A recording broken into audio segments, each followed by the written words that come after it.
Dad, anong gagawin natin? Tanong ni Charmel sa kanyang ama. Kumalma ka anak, nandito na sila. Hindi na kailangan na hanapin natin sila. Ang grasya na mismong lumalapit sa atin. What is your plan, Dad? Let me play first, anak. Yumakap ako kay Drake sa takot dahil ang tawa ni Arevalo ay parang isang demonyo. Sa takot ko ay nagpahatid ako sa kwarto ni na Daddy at Inay. May ibinigay na cellphone sa kanila si Drake para kahit si Daddy ay malaman din ang mga binabalak ni Arevalo. Itay, konektado na po to sa mga NBI. Hinihintay lang nila na manggaling mismo sa bibig ni Arevalo na siya ang nagpasunog sa asyenda. Malaki ang suspetsya ko na siya talaga may gawa, Drake. Segunda ni Daddy. Paano tayo kakain? Tanong ni Inay. Lumapit ako sa kanya at hinaplos ng kanyang tiyan. Ang mga tauhan ni Daddy ang magdadala ng ating kakainin, Inay. Mamaya ay may mga dala na silang pagkain at prutas na pwede niyong ilagay dito sa kwarto. Wag na wag po kayong kakain o iinom ng galing sa kanya dahil siya ang naglalagay ng laso noon sa inumin ni Daddy. Pero si Itay ang napagbintangan. Alam na ba ng gago mong ama? Tanong ni Daddy na halata ang pagkainis. Yes po, Itay. Matagal na po kasi yun, kaya hindi na siya pwedeng ikaso pa. Ilang saglit lang ay may kumatok at pinagbuksan ni Drake ito, kaya agad na ibinaba ni Daddy ang telepono. Senyorito, handa na po ang pagkain niyo sa kubo. Sabi ni Kuya. Kaya inalalayan ko si Inay na bumaba sa kama at si Drake naman kay Daddy. Lumabas na kami sa kwarto at nasa sala pa rin ang mag-ama. Saan kayo pupunta? Tanong ni Charmel. Kakain. Si Drake nga ang sumagot. What? May niluto ang tagapagluto dito sa bahay. Naglilihi pa rin si Inay Rosenda kaya nagpaluto siya sa labas. Sagot ni Drake at lumabas na kami. May mga ilang tauhan din si Drake na nasa kubo at binabantayan ng aming kakainin. Napailing na lang ako dahil hanggang kailan kami ganito. Pagkatapos naming kumain, ay tumambay na muna kami sa kubo. Nagulat ako dahil dumating sa Arevalo at mabilis pang tumabi sa akin. Kaya halos mapalundag ako na tumayo at agad na umupo sa tabi ni Inay. Hey, Agatha, I'm your tito. Huwag ka matakot sa akin. Bakit dito kayo kumain? Pwede naman sa loob na sabay-sabay tayo. Sabi niya, habang si Daddy ay tahimik lang at nakatingin lang sa mga halaman. Hindi ako makapagsalita dahil takot ako, kaya si Drake ang bahalang kumausap sa kanya. Hindi ako hinayaan ni Drake na mag-isa. Kung wala ang mag-ama, ay tsaka kami lalabas ni Inay at Daddy para magpahangin. Ang dating kasama namin sa bahay ay hinanap ni Drake at kinuha na magsilbi para sa amin. Hindi kailanman nagkaroon ng pagkakataon sa Arevalo na makalapit sa amin dahil nakabantay lagi si Drake. Kahit sa check-up ni Inay ay sama-sama kami. Lumipas ang mga araw na kwarto at labas ng kaming bahay ni na Inay kaya niyaya kami Drake na lumabas. Drake, paano kung pagtawanan ako? Naiiyak na tanong ko dahil sa mall daw kami pupunta. Isa pang ayoko mangyari ay masaktan si Daddy kung pinagtatawanan ako ng mga daong pinagsilbihan niya na maraming taon. Hindi love, pagmas lang kayo ni Itay. Kailangan niyong lumabas din at bibitay ng inyong mga gamit. Konting pagtitiis na lang love. Sa kulungan ng bagsak na Arevalo. Agad kaming nagbihis. Wala ang mag-ama, kaya matiwasay ang aming paglabas ng bahay. Sumakay na kami sa sakyan at ilang saglit lang ay nasa mall na kami. Sa mga damit pambata na muna kami pumunta at tuwang-tuwa kaming namimili ng mga damit. Lalo na si Daddy dahil lalaki ang magiging kapatid ko. Pagkatapos naming mamili ng damit na kapatid ko, ay sa maternity naman kami pumunta. Maraming binili si Drake para kay Inay. Pagkatapos idamit naman namin ni Daddy. Luma na kasi ang kanyang suot na damit. Suot niya ang mga damit pa ni Drake na naiwan niya sa bahay sa baryo at ganun din ako. May mga ibinigay si Mengay sa akin at yun ang laging aking ginagamit. Sa dami ng aming pinamili ay napuno ang isang sasakyan. Bago kami umuwi ay kumain na muna kami at bumili na din ng pagkain ni na ate. Ang dati naming tagaluto at ng isang malapit na sa aming pamilya. Ang mga dating bodyguards din ni Daddy ay kinuha ulit sila ni Drake, kaya kasama namin sila na nakasibilyan lang. Naging masaya ang aming hapunan sa mall dahil parang reunion na namin. Pagkatapos namin kumain, ay uwi na kami sa bahay. Nagulat kami dahil ang daming tao sa loob at labas ng bahay. Be ready, bulong sa akin ni Drake na humalik sa aking buhok. Guys, dumating na pala ang aming mga bisita. Sina dating Gob Rojas at ang nag-iisang anak nito na si Agatha. Sabi ni Arevalo na nakamike pa. Daddy, sambit ko dahil pinipilit ni Daddy na tumayo. Itay, kalma lang kayo. Mahinang sambit ni Drake. Dinig na dinig ko ang mga taong nagbubulungan at pinagtatawanan kami. Inilabas si Drake ang kanyang telepono at may tinawagan saglit. Sa maliit na stage ay may pinakita na video at napayuko ako dahil hubad ang mga ito. Sigurado ako na ang video ko ang pinalalabas para mapahiya ako.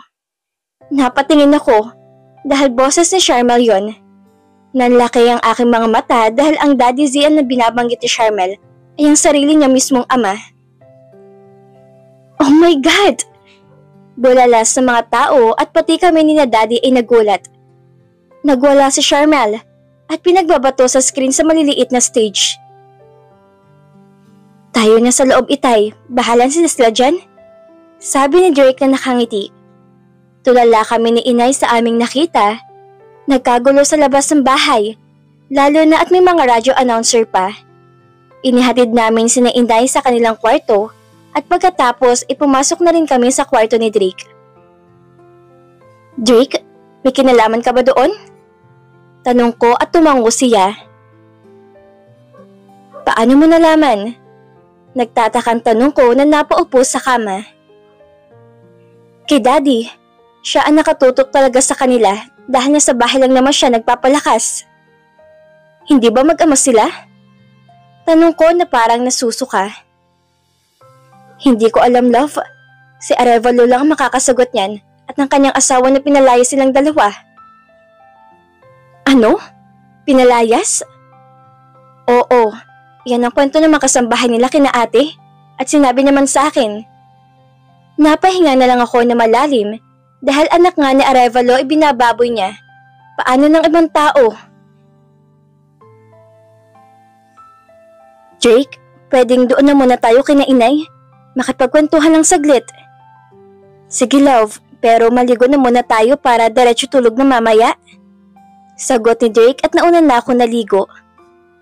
Pagkatapos ko naligo ay inahatid na niya muna ako kina Inay. Habang sa may pintuan ay nagbabantay ang bodyguard si Daddy. Kahit nasa loob kami ng kwarto ni Drake ay naliligo siya ay hindi niya ako hinahayaan niya mag-isa.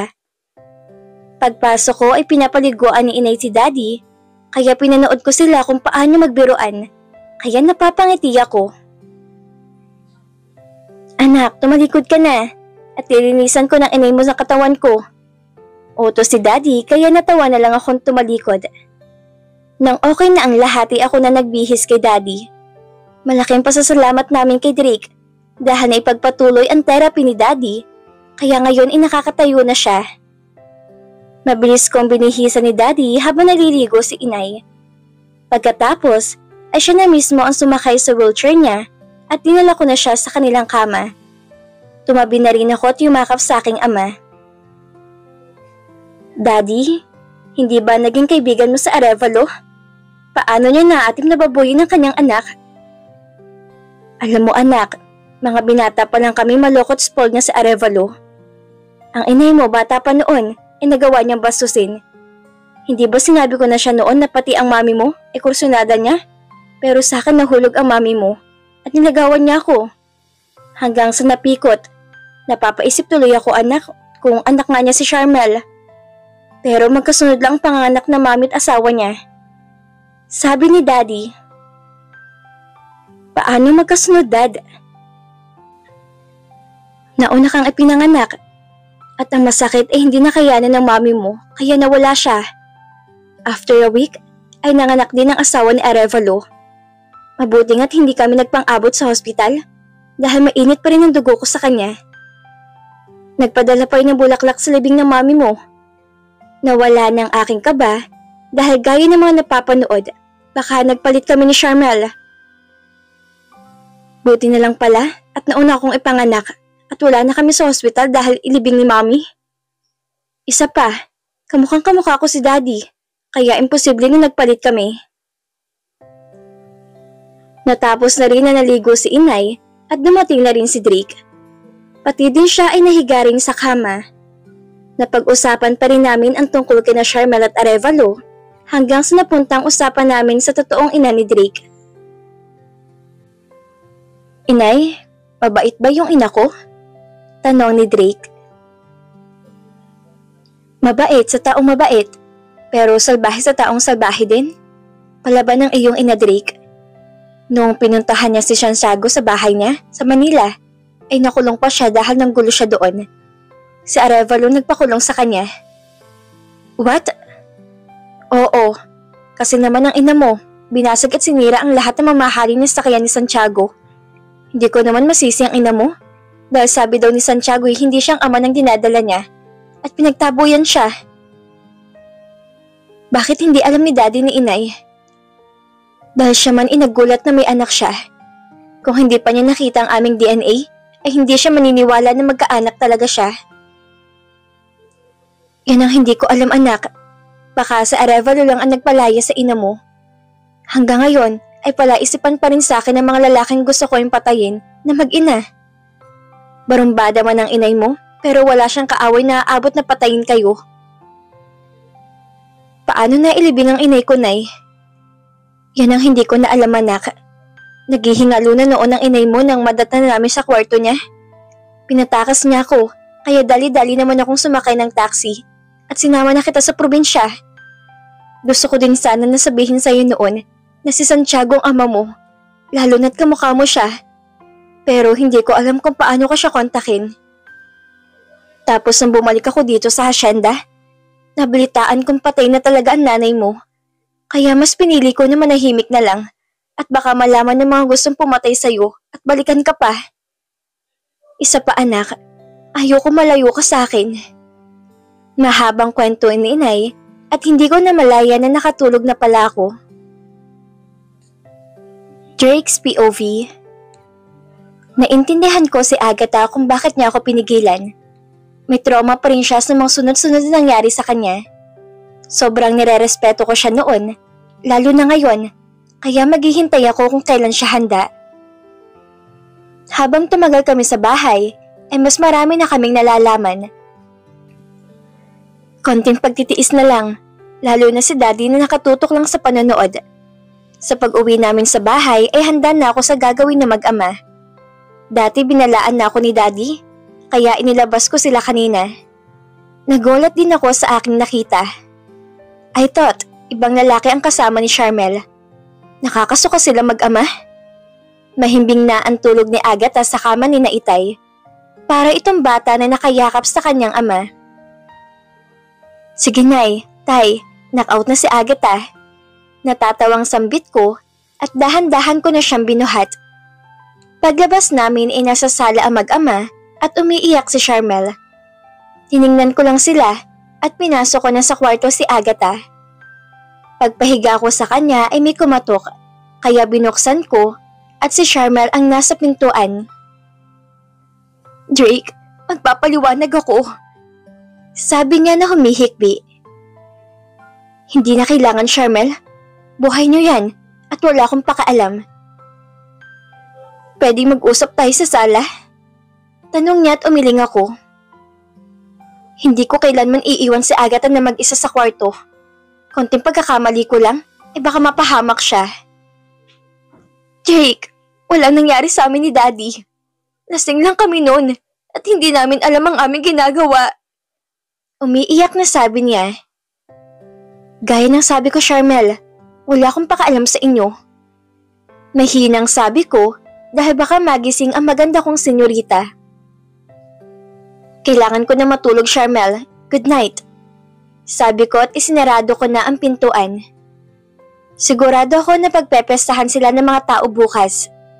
Sinigurado ko na nakadouble lock ang pinto at pinatay ko na ang ilaw.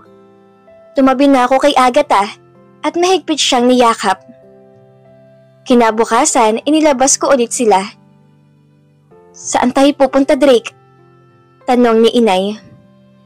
Sasama ko sana sina ate, pero mas maganda na marami silang nagbabantay sa aming mga kwarto. Sa isang bahay ni Daddy Nay, doon na muna tayo para kahit paano ay magawa niyo yung gusto niyo. Hay, salamat naman at gusto ko maglakad-lakad.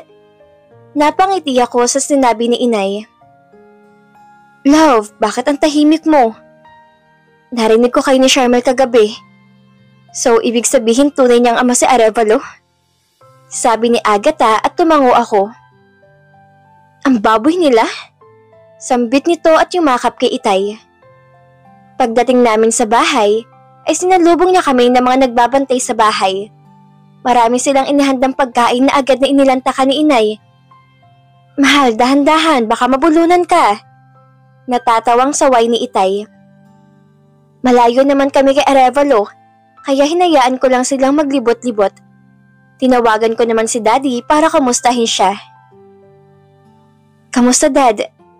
Eto anak, mas lalong lumalakas. Ang sabi ng doktor, pwede na akong bumalik sa Pilipinas. Wow! So kailan, Dad? Malapit na anak at sisingilin ko sa Arevalo. Nalaman ko na siya nagpapatay sa iyong ina nang isinisilang ka sa hospital at siya din ang pumatay sa asawa ni Rojas. Ano? Kailan yun nalaman, Dad? Ngayon lang anak, kausap niya mga tauhan niya at pinapagalitan. I am enjoying watching him, so mad, dahil sa video nagpakita kagabi. Wag na muna kayong babalik doon, baka kung ano pang magawa niya sa inyo. Paano sina ate at mga bodyguards ni Itay, Dad? They are safe, don't worry about them. Okay, Dad. Sige anak, at pinapanood ko yung mag-ama. Pinatay ni Daddy ang tawag at pinuntahan ko sina Itay na nasa garden. Ang saya nilang panoorin. Si Agatha ay nasa duyan at si Inay ay nakayakap kay Itay. Parang gusto ko tuloy na tabihan si Agatha sa duyan. Lumapit ako sa kanila at nakipagsiksikan talaga ako kay Agatha sa duyan. Nakashort siya ngayon at kitang-kita ang kanyang makinis na hita. Napalunok ako sa pumasok sa aking isipan. Ano kaya kung magtali kami sa duyan? Drake, ang sikip-sikip na nga eh. Sambit ni Agatha kaya nabuhay tuloy ang alaga ko. Bakit ka namumula, Drake? Tanong ni Inay. Nainitan lang ako kanina, Inay. Sagot ko, kahit anong tulak sa akin ni Agatha ay hindi ako umaadi sa duyan. Nagkwentuhan kami hanggang sa nawalan din ng pag-init ng aking katawan.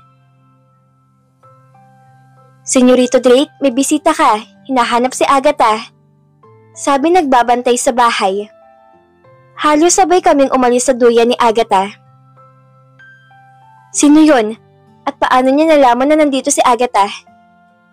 Tinulungan ko si Inay na umupo sa kanyang wheelchair at ako na mismo ang nagtulak. Kahit sila'y nagtataka kung sino ang bisita.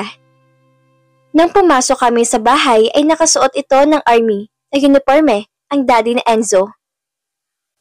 Bulong ni Agatha. Rojas, balae, kamusta? Masayang bati niya kay Inay. Paano mo nalaman nandito kami? Tanong ni Itay. Kaibigan ko din si Santiago, kaya alam kong itong bahay niya. Sabi ko na nga ba?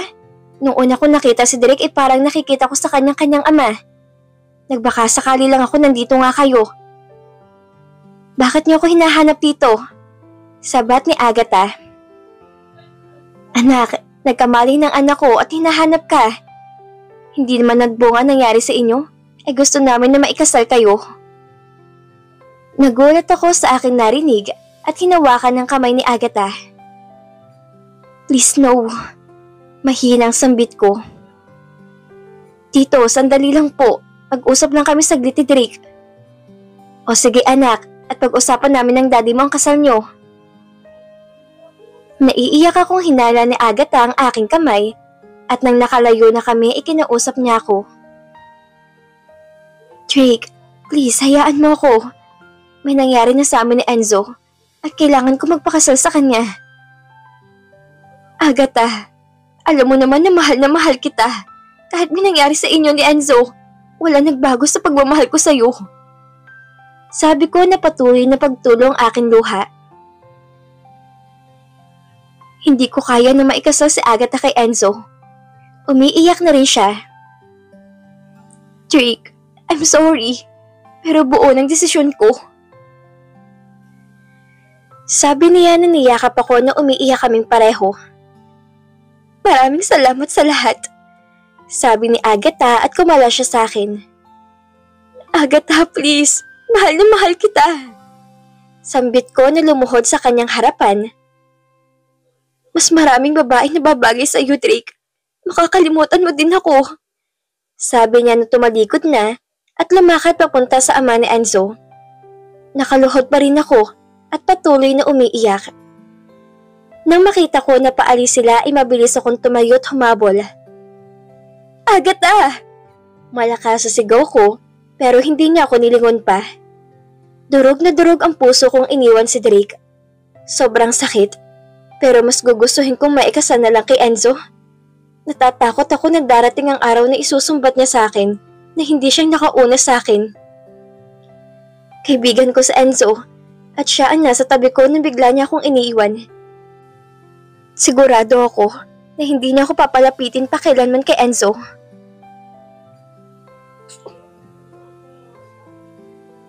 At dito na po nagtatapos ang kabanata ng ating kwento. Muli niyo po akong samahan sa mga susunod na kabanata na ibabahagi ko sa inyo.